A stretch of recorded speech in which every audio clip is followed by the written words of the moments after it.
दलित हूँ, आपको बिना लीदे कबूतर के बिना चमटने की बात नहीं करेगा कोई। ये फालतू बात है कि आप दलित दलित बोल रहे हैं अपने आप को। बाबा साहब को भीमटा बोलते हैं, क्यों बोलते हैं? आपने कभी सोचा है ये बात? बाबा साहब ने आपको संविधान दिया, आप भी सोच रहे हैं ये बात? आपको मालूम ही नहीं है, आप अपने आप को हिंदू कहलाकर खुश हैं।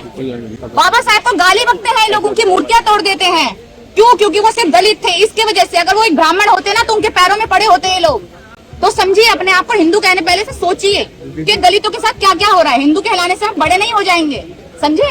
मुझसे आप काउंटर कर सकते हैं, ठीक है, कोई बात नहीं, आपका हक है, आप मुझसे काउंटर कर सकते हैं। बट यही सेम काउंटर सीन जो है ना, सरकार के साथ जाकर खेलिएगा, ज्यादा ही बेहतर होगा, कुछ चेंज हो सकेगा, ठीक है ना? अगर इस देश की सच में तरक्की चाहते हो ना मेरे भाई, तो चौकीदार को गेट पे भेजो और साधु संतों को जंगल में भेजो।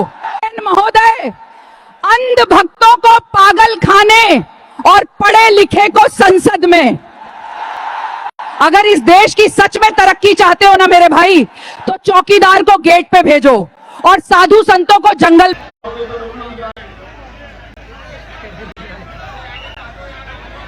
मैं आपके उत्साह को समझता हूं।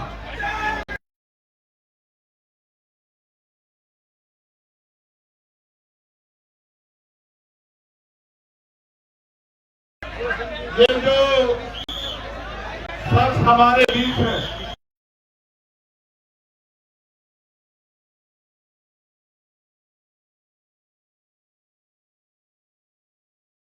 इस देश के लिए कई महत्वपूर्ण लड़ाई, लोगों को जगाने के लिए, लोगों को उनके अधिकार के प्रति जागरूक करने के लिए हम लोगों ने लड़के देखा है। और अच्छी बात यह है कि वो अपने लिए नहीं लड़ रहे, ना उनको नौकरी चाहिए, ना उनको कोई पेपर देना, ना उनको कोई नौकरी चाहिए सरकारी, ना उनको कोई पेपर देना है। और अगर वो अपनी जान को दांव पे लगा के यहाँ बैठे हैं और हटाए से नहीं हट रहे, इस बात का इनकलाब, इस बात की चेतावनी हुकूमत को कि अब ज्यादा दिन तक उनकी डिक्टेटरशिप चलने वाली नहीं, उनको फैसला लेना पड़ेगा। मैं तो देख रहा था, जहां लोग अपनी लड़ाई नहीं लड़ते, जहां लोग अपनी समस्याओं में भी खड़े होते, मुझे सहयोग से ये भी कहना पड़ेगा, इस देश के नौजवानों को अपने बारे में सोचना चाहिए।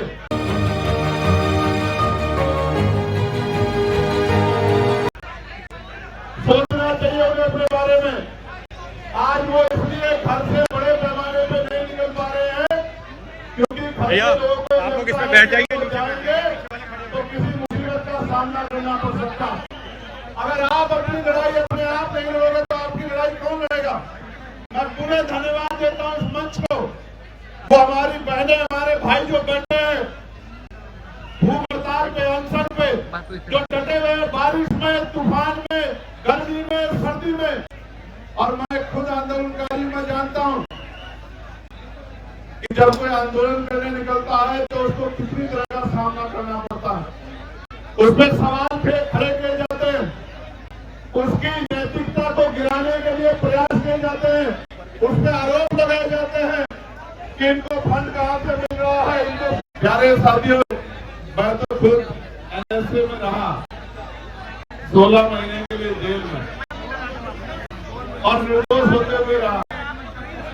उसके बाद दिल्ली कई बार यहाँ प्रदर्शन करने आया तो रास्ते रोकने गए, बैरिकेडिंग लगा दी गई, बड़े बड़े पुलिस ने साइन बोर्ड खड़े करके तमाम तरह के प्रयास किए, डिटेन किए गए।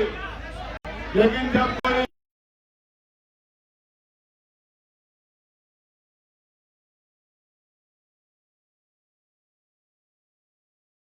तो ये छोटी मोटी दीवारें उनको रोक नहीं सकती।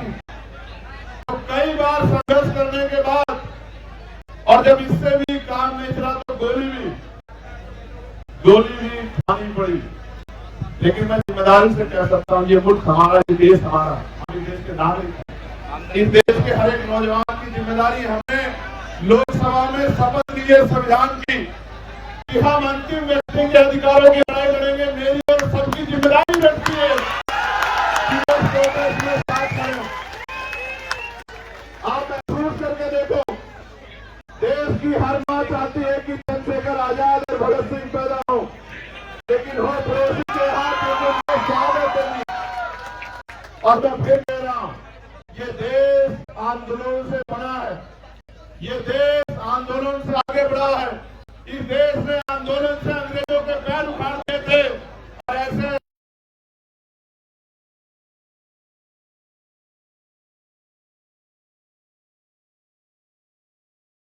सबके पैर भी ऐसे ऐसे आंदोलन उखाड़ देंगे।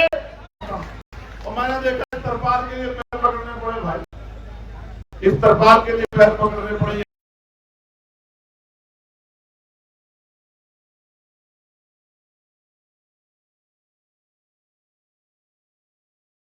भी कल इन्होंने कहा कि टीम ने कि भैया 20 तारीख को कूच करेंगे हम लोग। 20 को ही करोगे?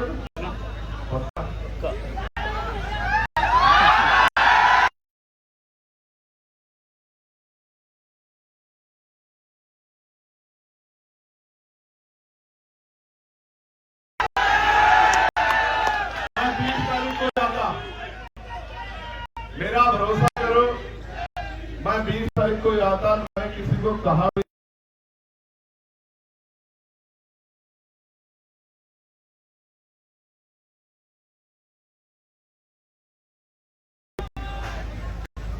इनकी वजह से आना पड़ा। मैंने इनसे कहा कि जाओ उनसे कहो ये लड़ाई डाल रहे, तो आप किसी छोड़ के नहीं देते।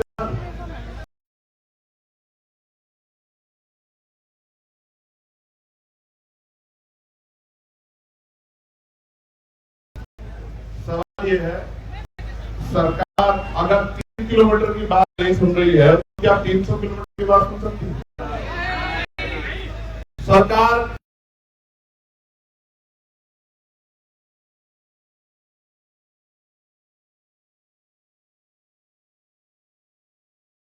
ये लोगों ने कितने याद कर, जो ये सच भी है, ये सच भी है। मैं बहुत कड़वी बात कह रहा हूं, जिनके बच्चों के लिए यहां लड़ा जा रहा है,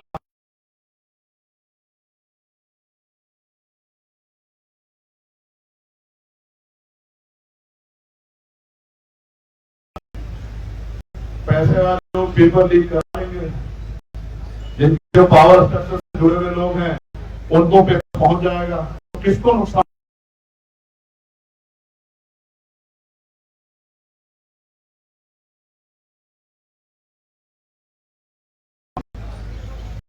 मैं तो बहादुर बहनों का भी धन्यवाद करता हूँ, उनके हौसले का भी धन्यवाद करता हूँ। जो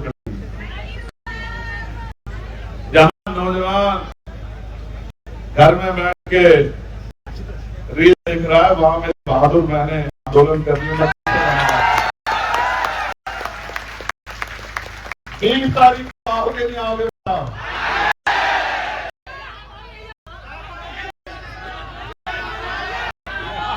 देखो एक चीज मैं इस आंदोलन पहला, फिर ये जो से इनको पा रहे हैं, फिर ये सीआईए के एजेंसी को बाहर चल रहा है, अभी और रहेगा। पहले वो पूरे देश के अंदर जहां कहीं भी बहुजन समाज पर एट्रोसिटीज होती है, उस एट्रोसिटीज पर अगर वो व्यक्ति, वो परिवार मेरे पास तक पहुंच जाता है, जिन केसेज में मेरे फोन के जाने के बाद एक्शन हुआ, उस पर रेप केस तक है, कुल्हाड़ी से काटे हुए हमारे समाज के, बहुजन समाज के लोगों को काटा गया, उन पर कार्रवाई कराने का काम किया। ऐसे सैकड़ों मनुवादियों को जेल भिजवा चुका हूं जो मेरे समाज पे, मेरी बहन बेटियों पर अत्याचार करते हैं। मेरे फिल्म प्रोडक्शन हाउस के अंदर अगर कोई आदमी इलेक्ट्रॉनिक मीडिया के अंदर जाना चाहता है या फिल्म लाइन में जाना चाहता है, उसको फ्री ऑफ कॉस्ट ट्रेनिंग में दे रहा हूं और देता रहूंगा। धर्म पढ़ाएंगे आपको, रामायण, महाभारत, गीता, बाइबल और कुरान। दोस्तों, आपको पढ़ना होगा भारत का संविधान। 1984 में काशीराम साहब को ज्वाइन किया मैंने, और उस टाइम में 9th क्लास में पढ़ता था। उनके उस रास्ते पे काम करता हूँ। सामाजिक आंदोलन चलते रहना चाहिए, राजनीतिक आंदोलन चले या ना चले। ना बिकता हूँ, ना मुझे कोई खरीद सकता है, ना समझौता करता हूँ। सिर्फ 18 घंटे काम करता हूँ। जब तक मेरे समाज के, बहुजन समाज के पीड़ित व्यक्ति को न्याय नहीं मिल जाता, तब तक मैं बाबा साहब के विचारों और संविधान पर चलता हूँ। 9810085714। गांव की घटना है, ठाकुरों ने राइफल से गोली चलाई, मारने का प्रयास किया, सिर्फ बारात चढ़त के ऊपर की इस रास्ते से बारात नहीं चढ़ेगी, ठाकुरों का रास्ता है। सारे चैनल को बोला कि भाई स्टोरी चला दो, किसी कोई चैनल पे स्टोरी चलाने के लिए तैयार नहीं होगा। कौन से बहुजन समाज को न्याय दिलाने की बात कर? काशीराम साहब कहते थे कि मैं किसी की शादी में नहीं जाऊंगा, किसी के फंक्शन में नहीं जाऊंगा, किसी के घर नहीं जाऊंगा, ना शादी करूंगा, ना गए कभी। जो संगठन जो राजनीतिक लोग चला रहे वो अपने घर में पहले सुरक्षा और बंगला और पैसे का और बड़ी कार का इंतजाम कर रहे हैं, उस पर भी आपको सोचना चाहिए। फिल्म लाइन और इलेक्ट्रॉनिक मीडिया में इस समाज के लोग जो पुअर सेक्शन है, पुअर कास्ट जिसको कहते हैं, SC ST OBC माइनॉरिटी, एक भी चैनल का कोई भी मालिक इस देश के अंदर आज तक नहीं है। क्यों नहीं है? हमारा चैनल लाइक, शेयर, सब्सक्राइब देखना मत भूलिएगा। इसी के साथ आप लोगों से विदा लेता हूं। जय भीम, जय भारत, जय संविधान, नमो बुद्धाय।